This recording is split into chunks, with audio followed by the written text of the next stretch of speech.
No one noticed the boy walk into the auditorium. That's how invisible he was. 100 conversations filled the air, polished voices, practiced confidence, parents in tailored coats, professors in quiet clusters speaking the language of prestige. The boy didn't belong to any of them.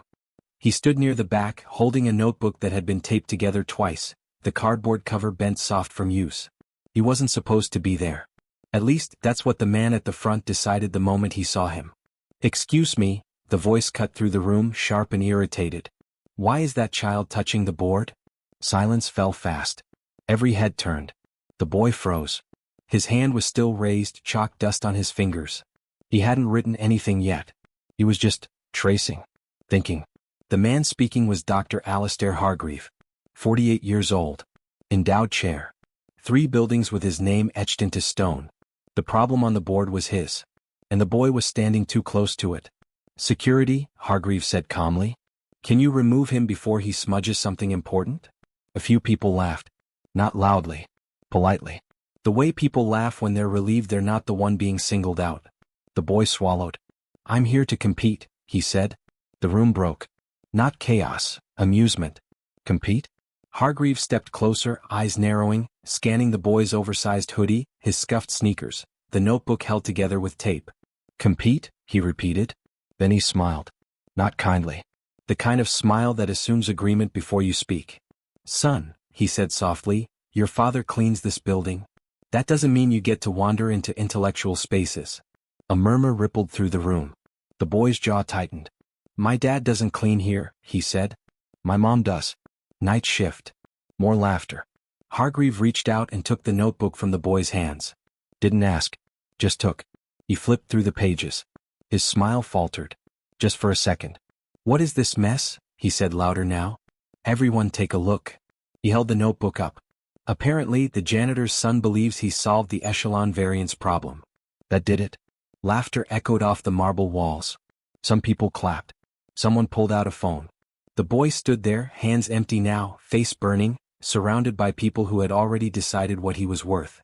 What they didn't know, what none of them knew, was that the echelon variance problem hadn't been abandoned because it was impossible.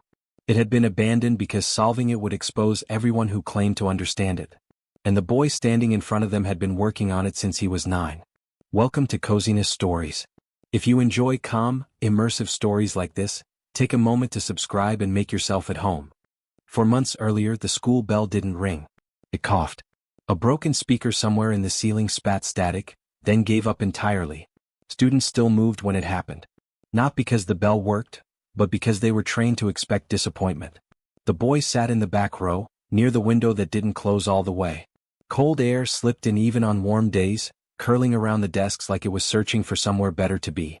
His name was Malik Carter. 14 years old. He didn't raise his hand much anymore. Not because he didn't know the answers, but because knowing them had become dangerous. It started in 6th grade. A substitute teacher wrote a problem on the board and left the room to take a call. The class buzzed. Malik stared at the problem. Not because it was hard. Because it was wrong. When the teacher came back, Malik raised his hand. She ignored it. He raised it again. She sighed. "Yes. The equation doesn't balance," Malik said quietly. "If you carry the variable through the denominator, the solution changes." The room laughed. The teacher blinked, annoyed. "Just do what's on the board," she said. Malik hesitated. Then stood up, walked to the board and corrected it. The teacher erased his work without looking. After class, she wrote him up for disruptive behavior. That was the first time Malik learned a rule no one said out loud. Being right doesn't matter if you don't belong. By 8th grade, Malik finished math worksheets in minutes. Teachers told him to help others. By 9th grade, they told him to slow down. By 10th grade, they told him to stay in his lane. So Malik did what curious minds do when the system shuts its doors. He went underground. The notebook wasn't a hobby. It was survival. Malik copied problems from old library books, scanned PDFs from outdated college syllabi, watched grainy lectures uploaded by professors who had retired before Malik was born. He didn't care about grades. He cared about structure. Patterns. What everyone else accepted without proof. His mother cleaned office buildings downtown. She worked nights because it paid $1 more an hour. Malik waited up for her, sitting at the kitchen table with his notebook open, the TV muted. Sometimes she'd stop and look over his shoulder. "I don't understand any of that," she'd say. "That's okay," Malik replied. "It still works." She smiled at that. She didn't know what the symbols meant, but she knew what focus looked like. The echelon variance problem wasn't famous. That was the point. It sat in the margins of advanced theoretical work, referenced indirectly, carefully avoided. Malik found it in a footnote, a sentence most people skipped. Attempts to generalize the variance under nonlinear echelon constraints have so far been inconclusive. Inconclusive wasn't the same as impossible. Malik rewrote the problem, then rewrote it again. He noticed something small, something everyone else had assumed away. A condition treated as fixed that didn't need to be. The breakthrough didn't happen dramatically. No lightning, no shouting. Just a quiet realization at 1:17 a.m. If the constraint wasn't linear, then the entire structure changed. Malik froze, then smiled, then checked it again, and again, and again. The solution held. 2 weeks later, a flyer appeared on the guidance counselor's desk. Metropolitan Academic Challenge, invitation only. Advanced students, top schools, university sponsors. Malik's counselor didn't give him the flyer. He found it in the trash, crumpled, discarded. He smoothed it out and read it anyway. At the bottom in small print, independent submissions accepted. Malik submitted his work anonymously. No school name, no credentials, just the proof. 3 days later an email arrived. "We would like to invite you to present your findings in person." No congratulations, no praise, just curiosity. The most dangerous thing of all. 4 months later. Chalk dust on Malik's fingers. A notebook held up like evidence against him. Laughter echoing off marble walls. Dr. Hargreave smiling as if this were already over. What no one in the room understood, what Hargreave himself hadn't realized yet, was that Malik hadn't come to compete. He had come to finish something they'd all been too afraid to solve. And once a proof is finished, there's nowhere left to hide. Dr. Hargreave turned back to the board and said, "Go on then, son. Show us what you think you know." If this story is drawing you in, subscribing to Cozynest Stories helps you enjoy more tales like this every time you return. Dr. Alistair Hargreave stepped aside from the board. Not fully. Just enough to pretend he was being generous. "Go on," he said, chalk tapping lightly against his palm. "Show us what you think you know." The room leaned forward, not with interest but anticipation. This was entertainment now. A boy out of place. A moment of correction. A quiet lesson in humility delivered publicly. Malik hesitated. Not because he was unsure. Because he understood something most people didn't. Once he touched the chalk, there would be no pretending this hadn't happened. The echelon variance problem wasn't written in full on the board. Only the opening frame. The respectable part. The part professors liked to gesture toward before moving on. Because beyond that frame was a mess. Nonlinear constraints, unstable assumptions, proofs that collapsed under their own elegance. For years the problem had been referenced like a ghost. Someone should really solve this someday. But no one did. Because solving it would expose something uncomfortable. That much of what was built on top of it was fragile. Malik picked up the chalk. The sound echoed louder than it should have. He didn't start where everyone expected. He erased a single symbol. Just one. A small assumption most people forgot was even there. A ripple moved through the front row. Dr. Hargreave frowned. "That constraint is standard," he said. "You'll need it." Malik didn't look back. "I don't," he said quietly. A few people laughed again. But this time it didn't spread as far. Malik wrote slowly. Not because he was unsure. Because he wanted the logic to breathe. Each step followed cleanly from the last. No tricks. No shortcuts. Just structure. A woman in the third row stopped taking notes. A man near the aisle leaned closer. Someone whispered, "Wait." Dr. Hargreave stopped smiling. The original formulation assumed linear behavior under constraint. It made the math cleaner. Easier to publish. Easier to teach. Malik showed what happened when that assumption was removed. The variance didn't explode. It stabilized. In a way no one had predicted. Because no one had bothered to check. Hargreave stepped forward. "That's not accepted methodology," he said sharply. Malik paused, chalk hovering. "Accepted by who?" he asked. The question wasn't rude. It was precise. The room went still. Malik continued. He derived the result again. A different path. Same conclusion. That's when the laughter stopped completely. Because coincidence doesn't survive repetition. In the back row, a retired professor's eyes widened. He'd seen this structure before. Not completed, but hinted at. He whispered to the woman beside him, "This shouldn't work." She watched the board. "It is," she replied. Malik finished the final line and stepped back. No flourish. No signature. Just a clean ending. The equation sat there. Balanced. Complete. The kind of proof that doesn't ask for permission. Dr. Hargreaves stared at it. His mouth opened slightly. Then closed. He looked around the room. No one laughed. No one clapped. They were all doing the same thing. Checking. Because if the boy was right, then a lot of people had been wrong. For a very long time. "This isn't the place for this," Hargreaves said finally. His voice sounded different now. Thinner. "This session is adjourned." He reached for the chalkboard eraser. Malik spoke before he could use it. "Please don't," Malik said. Not pleading. Just calm. "I saved the timestamps." Hargreaves froze. "What?" he snapped. "The submission," Malik continued. "It's already uploaded. With version history." A few heads turned sharply. Because version history means witnesses. For the first time Hargreaves looked at Malik. Not as a child. Not as an inconvenience. But as a problem. And not the kind you erase. The kind that multiplies if you touch it wrong.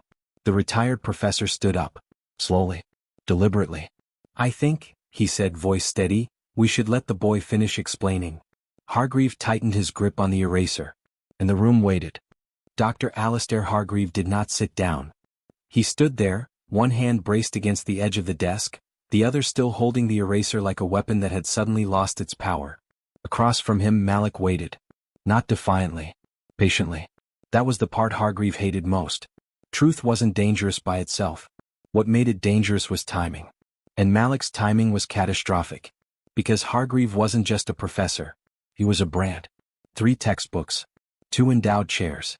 1 theory his name was welded to. The echelon variance problem wasn't just unsolved, it was useful unsolved. It justified grants.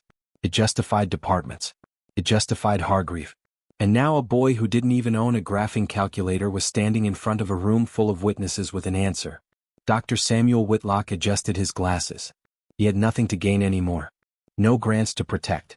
No students to impress. No career left to burn. Which meant he was dangerous. "I'd like to see the full derivation," Whitlock said calmly. "All of it."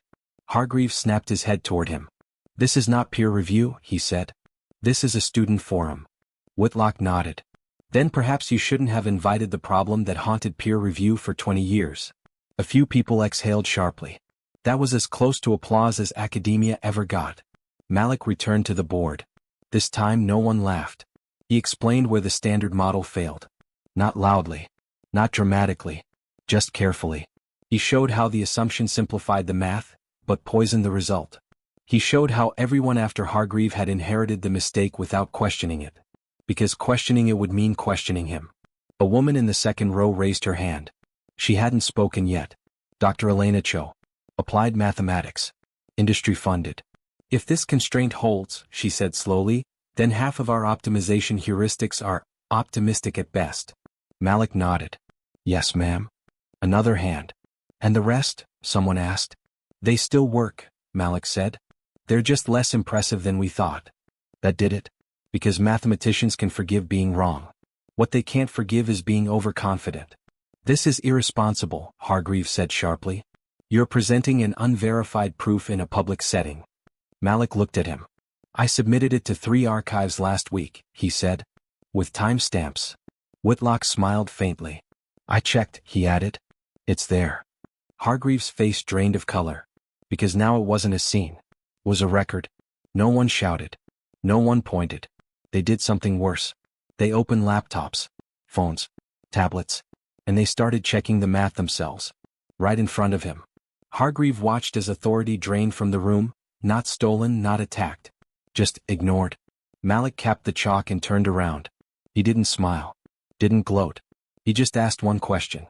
"Can I ask why this problem mattered so much to you, sir?" Hargreaves stared at him. For a moment he almost answered. Then he realized the truth. Because if he said it out loud, that he needed the problem to stay unsolved, everyone would understand exactly what kind of man he was. So he said nothing. And silence convicted him. Whitlock broke the quiet. "I motion that the board be preserved," he said. "And the session transcript archived." No one objected. Hargreave dropped the eraser. It hit the floor with a sound far too loud for something so small.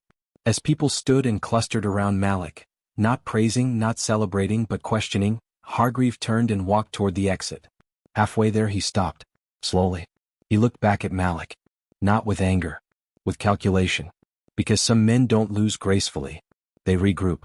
And Malik had just made himself a target. Stories feel better when shared.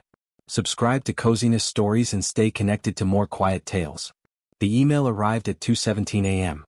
Not during business hours. Not through official channels. Those kinds of messages leave trails.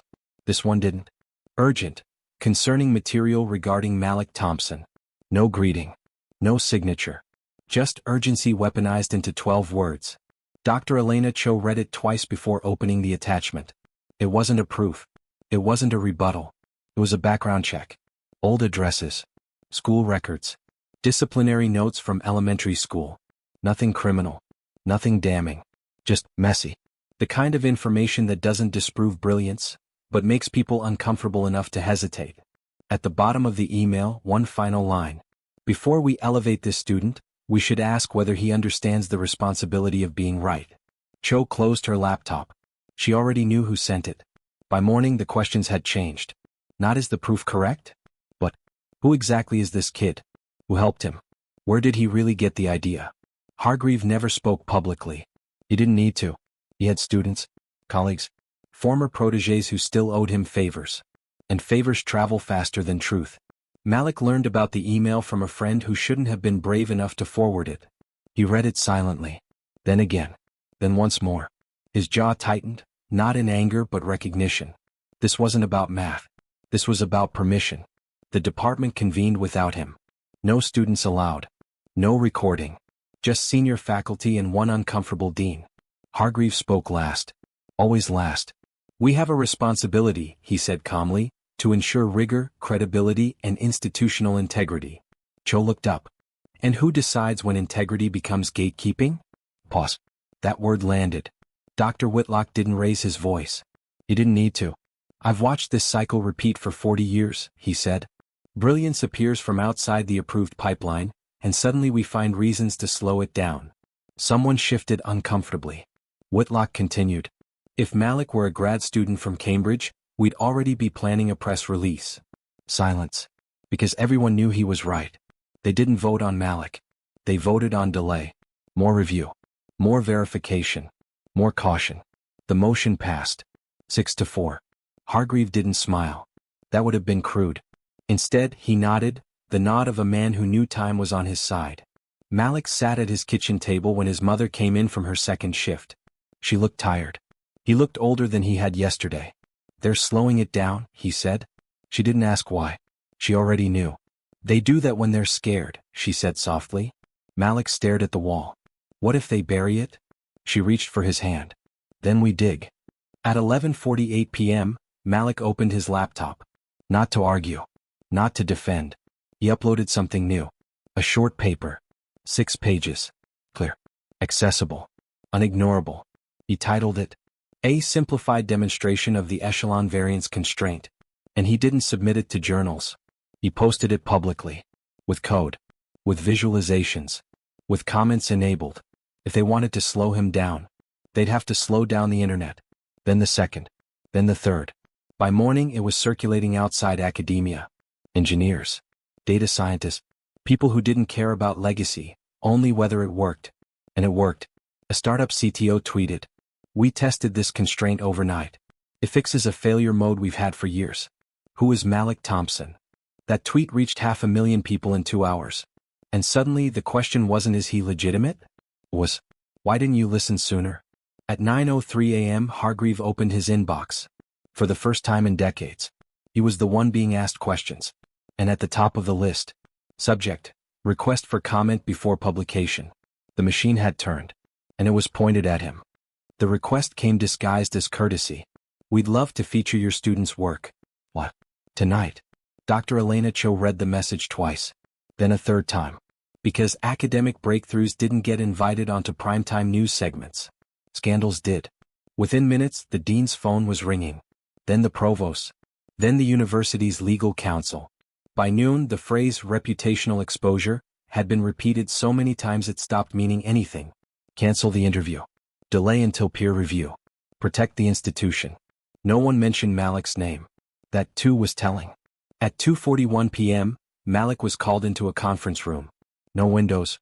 No coffee. Just 3 administrators and a neatly folded non-disclosure agreement on the table. "This is for your protection," one of them said. Malik didn't touch it. "From what?" he asked. No one answered. "He arrived late. He always did." "Let's not be dramatic," Hargreaves said, settling into a chair like he owned the building. "We're simply asking for restraint." Malik looked at him. "For how long?" Hargreaves smiled politely. "As long as it takes." Dr. Cho stood. "This interview isn't about the university," she said. "It's about whether the math works." Hargreaves folded his hands. "And if the public misunderstands?" Cho didn't blink. "Then maybe we've been explaining it wrong." Silence. That was when Malik spoke. "I'm doing the interview." No one threatened him. They didn't have to. They talked about funding, recommendations, future doors. Malik heard every implication. Then he said quietly, "My work doesn't belong to you." He stood and left. The studio smelled like coffee and cables. Malik adjusted the mic with shaking hands. Across from him sat the host, measured, curious, alert. "Ready?" she asked. Malik nodded. He thought about his mother. About late nights. About being laughed at when he first raised his hand. "Yes," he said. The segment opened with a simple question. "Can you explain what you discovered?" Malik did. No jargon. No ego. Just clarity. The host leaned in. "And why do some people say this shouldn't be public yet?" Malik paused, then answered honestly. "Because it didn't come from where they expected." The host turned to the camera. "For context, we reached out to Professor Hargreaves for comment. A graphic appeared. Declined to respond. Social media noticed. Immediately. Malik finished with one sentence. Truth doesn't wait for permission. The clip was shared thousands of times before the segment ended. By midnight it had crossed continents. The university released a statement at 1:12 a.m. Vague. Supportive. Too late. Inside the faculty chat, silence. Inside Hargreaves' office, lights on. He watched the replay alone. For the first time, he wasn't the authority explaining the world. He was the man being explained. At 6:07 a.m., Malik woke to an email from an address he didn't recognize. Subject: We've been testing your model at scale. The sender? A company that moved markets. And they weren't asking permission. The email didn't blink. It didn't hedge. It didn't flatter. It simply stated facts. We've been testing your model at scale. The results exceed projections. We'd like to talk. Malik read it twice before the weight settled in. This wasn't curiosity. This was leverage. They weren't loud like tech giants. No splashy keynotes. No cult CEOs. They specialized in infrastructure, systems beneath systems, energy routing, market stabilization, defense-adjacent work no one ever discussed out loud. When they validated something, governments listened. And they had validated Malik. The meeting request came with a calendar invite and a car. Black sedan. No logo. No questions. Dr. Cho insisted on coming. "Not as your supervisor," she said. "As a witness." Malik didn't argue. The office sat on the 43rd floor. No artwork. No diplomas. Just glass, steel, and a table that reflected faces like mirrors. Across from them sat 2 people. A man who didn't speak. And a woman who didn't waste words. "We can protect you," she said. Malik waited. "From what's coming?" She slid a folder across the table. Inside. A research lab. Unlimited compute. A compensation number Malik had never seen attached to a human being. And one clause highlighted in yellow. Exclusive disclosure rights. Dr. Cho stiffened. Malik stayed still. "What does that mean?" he asked. The woman smiled gently. "It means you don't publish independently anymore." They didn't want silence. They wanted control. They wanted timing. Messaging. Narrative. They wanted Malik as long as Malik belonged to them. "We'd be stewards," she said. Malik closed the folder. "Of what?" "Of the truth," she replied. The man who hadn't spoken finally leaned forward. "There's another factor," he said. He turned a tablet around. On the screen. A pending inquiry. An ethics review. Questions about Malik's access to proprietary data. All legal. All sudden. All familiar. Hargreaves' fingerprints were everywhere. This is happening whether you join us or not, the woman said calmly. We're offering you insulation. Malik looked at Dr. Cho, then back at them. You're not insulating me, he said. You're buying time. Silence. Malik stood. So here's my counteroffer, he said. I publish. You cite. The woman didn't smile this time. That's not how power works. Malik nodded. Then we're done. They left without shaking hands. The black sedan drove them back in silence. By evening, the inquiry became public. By night, blogs were speculating. By morning, Malik's inbox filled with messages that all sounded the same. Be careful. This is bigger than you. Don't be a hero. At 3:18 a.m., a new message arrived. No subject line. Just a link. It led to a private repository. Time-stamped commits. Independent verification. Global contributors. Someone had mirrored Malik's work. Distributed it. Protected it. The message below read, You're not alone anymore. That was the moment the balance changed. Because power works best in the dark. And now the lights were on, everywhere. At dawn, news broke. Professor Hargreave placed on administrative leave pending investigation. Malik stared at the headline. It wasn't justice. Not yet. But it was movement. And movement was dangerous. Stories feel better when shared. Subscribe to Cozynest Stories and join a space made for quiet moments and deep stories. The headline didn't mention Malik's name. That was deliberate. Administrative leave sounded procedural. Temporary. Reversible. A pause button, not an ending. And Dr. Alistair Hargreave knew exactly how to use pauses. At 6:42 a.m., a junior faculty member named Nina Patel sat alone in her apartment, laptop open, hands shaking. She hadn't slept. Because the files she'd uncovered weren't supposed to exist anymore. Archived emails. Grant communications. Reviewer suggestions quietly rewritten before submission. All pointing to one thing. The echelon variance problem wasn't just unsolved. It had been managed. Nina hadn't gone looking for wrongdoing. She'd gone looking for precedent. Instead she found a pattern. Papers delayed for additional rigor. Alternative approaches quietly rejected. Reviewers replaced mid-process. Language softened to avoid destabilizing interpretations. Every road led back to the same name. Hargreave. Not loudly. Not recklessly. Precisely. Nina had tenure-track dreams. Student loans. A visa renewal coming up. She knew what blowing the whistle meant. And she did it anyway. At 7:13 a.m. she forwarded the entire archive. Recipients. The University Ethics Board. 2 external journals. 1 investigative reporter who never lost a case. She didn't add commentary. The documents spoke. By noon the tone changed. Not rumors. Not speculation. Receipts. Screenshots of emails showing Hargreave advising reviewers to delay destabilizing work. Funding proposals referencing an unsolved problem that had quietly been solved, then buried. The whistle didn't scream. It cut. Malik sat in his bedroom, scrolling. Not celebrating. Not smiling. Because this wasn't about winning anymore. This was about what happens when truth threatens structure. His mother knocked gently on the door. You okay? She asked. Malik nodded. I think people are going to get hurt, he said. She sat beside him. People always do when lies get expensive. Faculty statements flooded out. Some defensive. Some careful. Some brave. One line kept appearing. We had concerns but we trusted the process. Trust, Malik realized, was the most dangerous excuse of all. At 4:09 p.m. a statement dropped. Carefully worded. Legally polished. I categorically deny any misconduct. Academic debate requires discretion, not spectacle. No apology. No mention of Malik. Just distance. The reporter published the piece at 6 p.m. Headline. The problem they didn't want solved. By midnight it was everywhere. Not because of Malik's age. Not because of humiliation. But because the story exposed something bigger. A system that protected ideas only as long as they protected power. At 11:27 p.m., the university board convened an emergency session. No cameras. No minutes released. But someone leaked one sentence. Just one. We can't survive this if more documents surface. At 2:03 a.m., Malik received a final message from an unknown number. No threat. No demand. Just 6 words. You should stop before this spreads. Malik stared at the screen. Then deleted the message. Because it already had. The knock came at 1:14 a.m. Not loud. Not angry. Measured. The kind of knock meant to sound official. Malik's mother answered the door. Two men.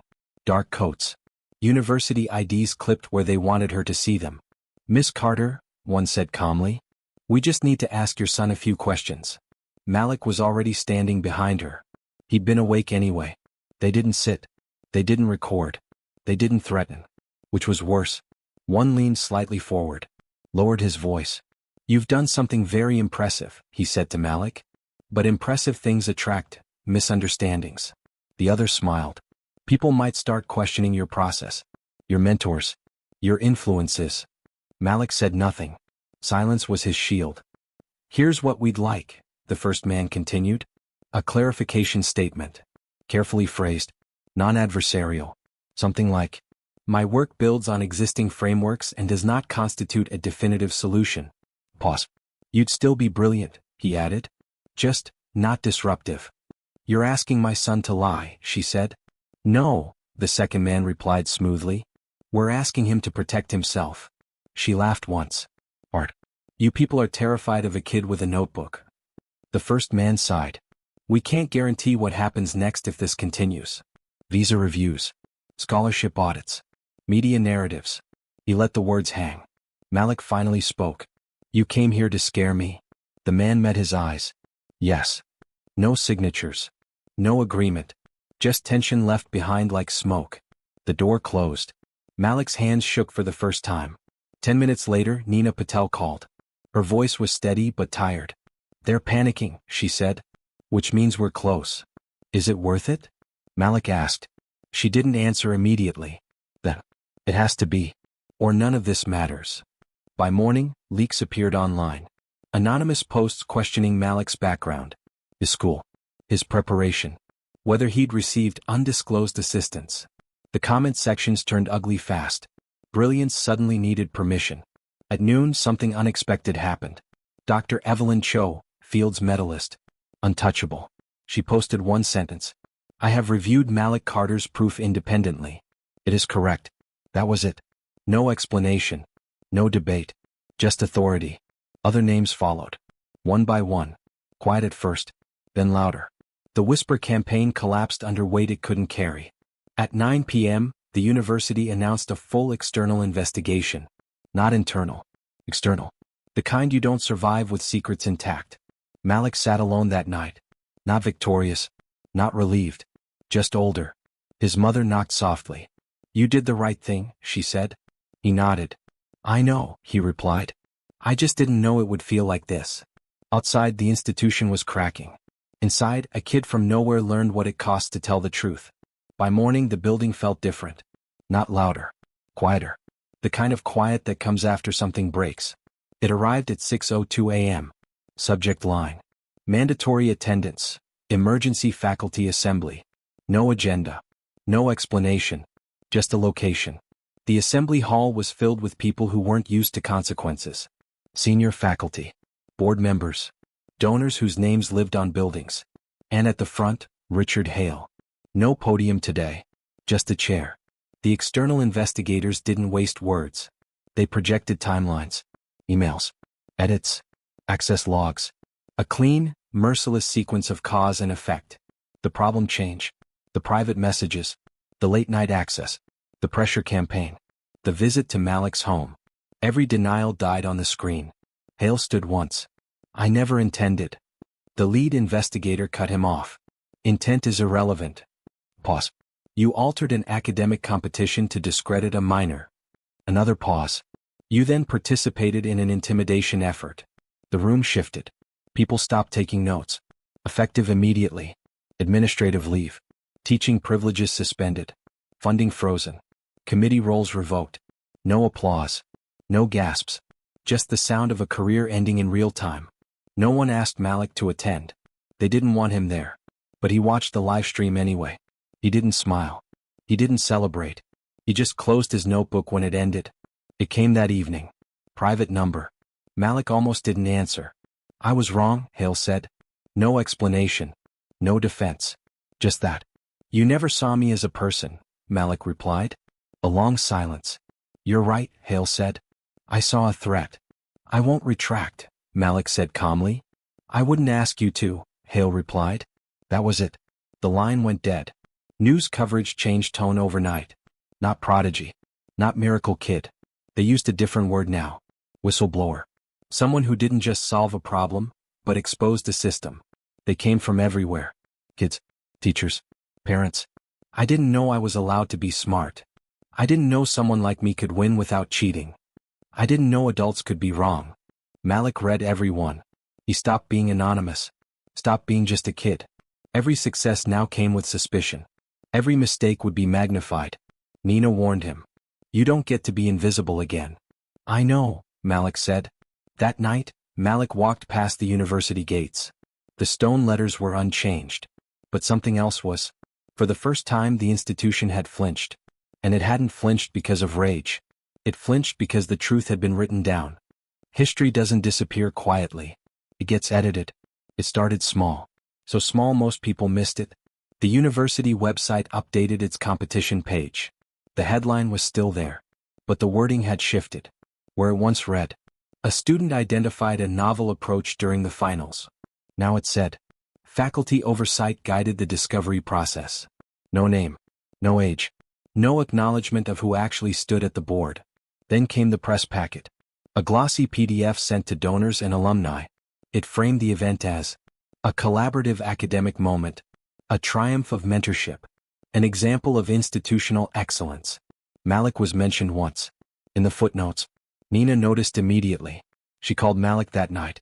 They're sanding you down, she said. To what? Malik asked. To something harmless, she replied. To a version of you that doesn't threaten them. Behind closed doors the conversation was blunt. This can't be about one kid. If it is, it becomes about everything else. Funding. Reputation. Precedent. Someone said the word containment. Someone else said control.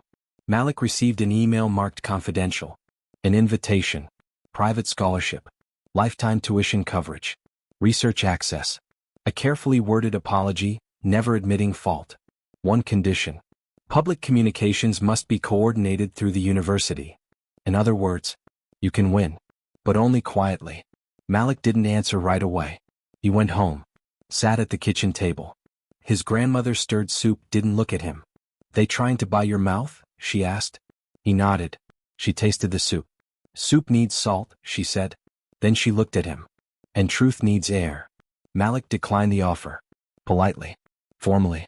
He CC'd one person. A journalist who had been asking questions no one wanted answered. The documents hit the internet 2 days later. Side-by-side screenshots. Before. After. The edits. The omissions. The language designed to erase. Hashtags followed. Hashtag say his name. Hashtag not mentored not managed. Hashtag you can't edit truth. The university issued a statement. Then another. Then stopped. Because every correction only made it worse. The more they spoke, the clearer it became. They weren't sorry. They were embarrassed. A national education forum invited Malik to speak. Not about math. About power. He sat on stage between two professors twice his age. When asked what he learned, he said this. When people laugh at you, listen carefully. They're telling you who they don't think deserves to be heard. Silence. Then applause. The real kind. After that panel, things changed. Not everywhere. But enough. Teachers started forwarding students his story. Parents asked different questions. Kids stopped whispering their answers. Because someone had seen what happened when a voice refused to shrink. Late that night, Malik returned to the library. Same table. Same flickering light. He opened his notebook. Not to equations. To a blank page. At the top he wrote, "What happens when truth outgrows the room it's in?" He capped his pen. And smiled. You're listening to Cozynest Stories. Subscribe now so you don't miss the next story waiting for you. They thought the story was over. A viral moment. A scandal. A resignation. History loves neat endings.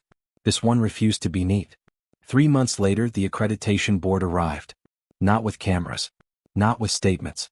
With folders. They weren't there for Malik. They were there for the system that tried to erase him. And once they started pulling threads, they didn't stop. The competition wasn't the first time. It was just the first time someone fought back. Past finalists quietly disqualified. Subjective scoring adjustments. Patterns no one wanted to see. Always the same schools. Always the same neighborhoods missing. Always explained away as standards. Richard Hale's resignation barely made page 3. No perp walk. No press conference. Just a quiet update buried under market news. That was intentional. Power prefers silence when it loses. The attention faded. Slowly. Painfully. And then, mercifully, Malik went back to school. Same classroom. Same cracked windows. Same desk carved with old names. But something was different. Teachers listened. Students raised their hands without apology. A year later, Malik received another email. This one didn't come with conditions. No PR language. No silence clause. It came from a public research institute. Run by people who didn't care where brilliance came from, only that it showed up. On his first day there, Malik walked into a lecture hall. No chandeliers. No portraits. Just whiteboards covered in ideas. He took a seat in the front. Not because he had to. Because he wanted to. Not math. Not genius. Not even injustice. It was about this. What happens when someone they never planned for refuses to disappear? When a system built on quiet exclusion meets someone who won't accept quiet. Years from now, people will remember the proof. They'll cite it. Teach it. Build on it. But the real legacy wasn't written on a board. It was written the moment a child stood still while an institution tried to move him out of the frame. And failed. Thank you for spending this moment with Cozynest Stories. Subscribe, rest easy, and I'll see you in the next story.